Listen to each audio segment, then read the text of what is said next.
ऐसे उसकी बात मत काटो, उसे बड़ी कामयाबी मिली। पूरा बेड तो तूने घेर लिया, उसने बाथरूम में कब्जा कर लिया। इंग्लिश में इन बातों को कैसे कहते हैं? तो दोस्तों, इस वीडियो को देखकर आपकी वोकैब इंप्रूव होने वाली है। इस वीडियो को एंड तक देखो। काफी कमाल के हिंदी सेंटेंसेस को इंग्लिश में कैसे ट्रांसलेट करते हैं, बढ़िया वर्ड्स को यूज करते हुए आप इस वीडियो से सीखेंगे। वो बोलता ही चला गया। इंग्लिश में बोलो, he plowed on, he plowed on। Let's plow on. Just keep going, plowing on. अगर कोई प्लाव ऑन करता है मतलब कोई बोरिंग सी बेकार सी चीज को वो कंटिन्यूसली करता जाता है। यहाँ पर बोलने की बात हो रही है, वो बोलता ही गया, तो बोलो ही प्लाउड ऑन। मैं काम में जुटा रहा मतलब मैं काम को करता ही गया। I ploughed on with the work, I ploughed on with the work.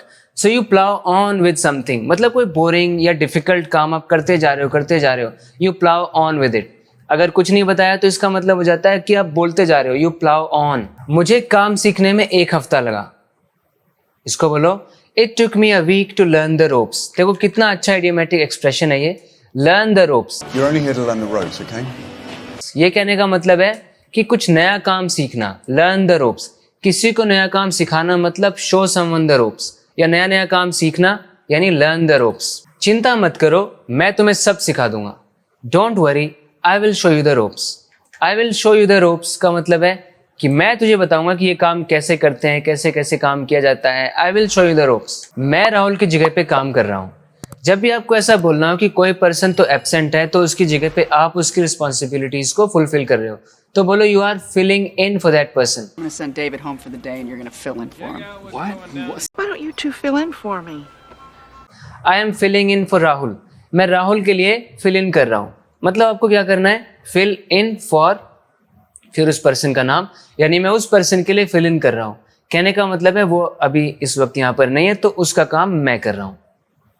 वो बार बार न्याय की मांग कर रहा है। He is pressing for justice. देखो आपको ये फ्रेज यूज करना है, press for. Somebody presses for something. कोई किसी चीज के लिए प्रेस करता है, ये कहने का मतलब है बहुत स्ट्रांगली वो डिमांड करता है या वो बोलता रहता है बार बार कि मुझे ये चाहिए। वो दबाव डाल रहा है कि मुझे ये चाहिए, मेरी ये डिमांड है, मतलब वो उस चीज के लिए प्रेस कर रहा है। He is pressing for justice. जैसे उन्होंने जल्दी फैसला लेने का दबाव डाला। उन्होंने बोला कि जल्दी फैसला चाहिए हमें कुछ ना कुछ। They pressed for a quick decision. उनको एक क्विक डिसीजन चाहिए था, उसके लिए उन्होंने प्रेस किया। They pressed for a quick decision. किसी को आगे बढ़कर ये गड़बड़ सुधारनी होगी। कहने का मतलब है कि कुछ प्रॉब्लम आ गई, कोई डिफिकल्टी आ गई, अब कोई तो आगे कदम बढ़ाएगा, आगे आएगा और वो मदद करेगा। इस तरह से आगे आने को इंग्लिश में स्टेप अप करना कहते हैं। Someone has to step up and fix this mess. इस मेस को फिक्स करने के लिए कोई तो स्टेप अप करेगा, किसी को तो स्टेप अप करने की जरूरत है। Someone has to step up। तो स्टेप अप करने का मतलब है आगे बढ़ना, कदम उठाना और कुछ कार्यवाही करना। Someone has to step up and fix this mess। मैं बार बार बोलता हूँ ताकि आपको ये याद रखने में आसानी हो। चीजें याद रहनी चाहिए आपको, otherwise what's the benefit, right? असल में काम के वक्त बहुत कम लोग आगे आते हैं। Very few actually step up when it's time to act। जब एक्ट करने का टाइम होता है तो बहुत कम ही होते हैं। Very few actually step up। बहुत कम ही होते हैं जो स्टेप अप करते हैं। यहाँ देखो हमने very few people भी नहीं बोला, यहाँ पे few अपने आप में ही उन लोगों की बात कर रहा है, few pronoun की तरह काम कर रहा है। Very few यानी बहुत कम ही लोग ऐसे होते हैं जो एक्चुअली स्टेप अप करते हैं, मतलब आगे बढ़ते हैं, आगे कदम उठाते हैं कुछ काम करने के लिए। When it's time to act। वो सुबह हमेशा बाथरूम पे कब्जा कर लेता है। ये कहने का मतलब है कि वो बाथरूम में बहुत टाइम लगाता है और दूसरे लोग बाथरूम जा ही नहीं पाते जब वो बाथरूम में होता है। जब भी आपको ऐसा बोलना हो कि कोई इंसान किसी चीज़ को बहुत ज़्यादा यूज़ कर रहा है, उसी ने ऑक्यूपाई कर लिया उसको और लोगों को मौका ही नहीं मिल रहा, तो आप इंग्लिश में बोलो ही ऑलवेज हॉग्स, यानी वो किसी चीज़ को हॉग कर लेता है। ही always hogs the bathroom in the morning. ये ऑटो पूरे रोड पे कब्जा कर लेते हैं। जैसे आप ऑटो की बात कर रहे हो, रोड पे बहुत सारे ऑटो हैं, तो ऑटो ही ऑटो है, बस सारे रोड पे बस वही वो दिख रहे हैं और कोई गाड़ी जा ही नहीं पा रही, वहाँ पे ट्रैफिक जैम लग रहा है। तो बोलो these autos hawk the road, these autos hawk the road. मतलब कोई पर्सन किसी चीज़ को हॉक कर लेता है, मतलब कि उस चीज़ को घेर लेता है, उसी ने ऑक्यूपाई कर लिया और किसी को मौका नहीं मिल रहा, चांस नहीं मिल रहा। पूरा बेड तो तूने ही घेर लिया।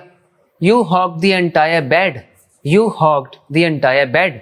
पूरे बेड पे तो तू ही लेट गया और सब कहाँ बैठेंगे या लेटेंगे। You hog the entire bed. मेरा भाई कंप्यूटर पे कब्जा जमा लेता है, मतलब और किसी को मौका नहीं मिलता चलाने का।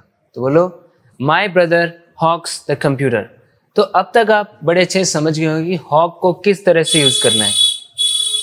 अगर कोई पर्सन किसी चीज़ को हॉक कर लेता है मतलब उसे बहुत ज़्यादा यूज़ करता है, ज़्यादा टाइम उस पर स्पेंड करता है, and he doesn't let any other people use it. Okay, so he's just always on it. My brother hogs the computer. उसने मेरी शिकायत टीचर से कर दी।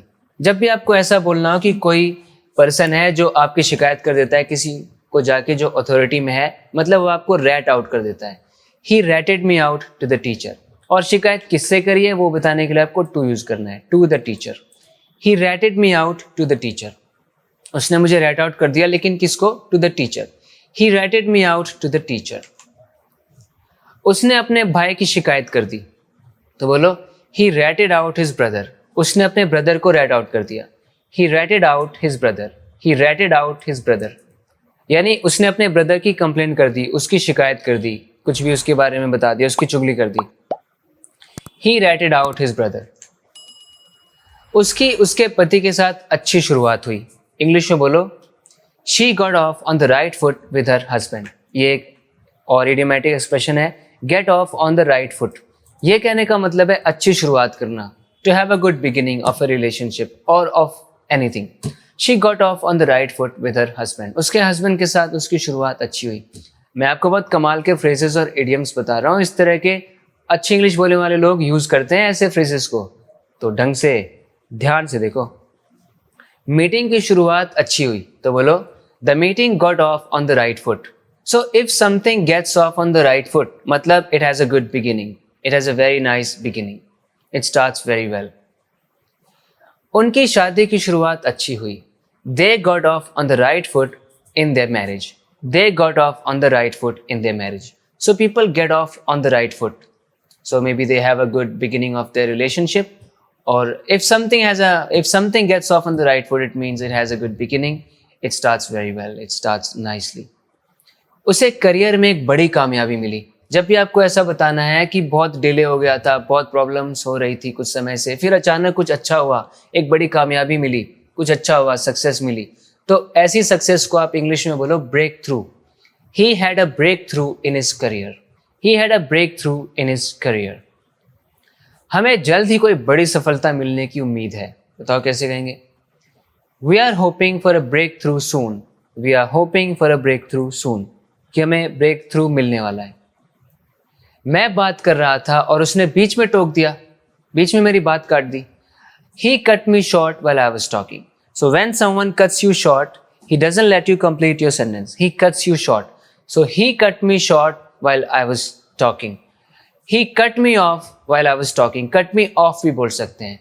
वो थोड़ा और रूडनेस को कन्वे करता है कि बहुत ही रूडली उसने ऐसा किया एकदम।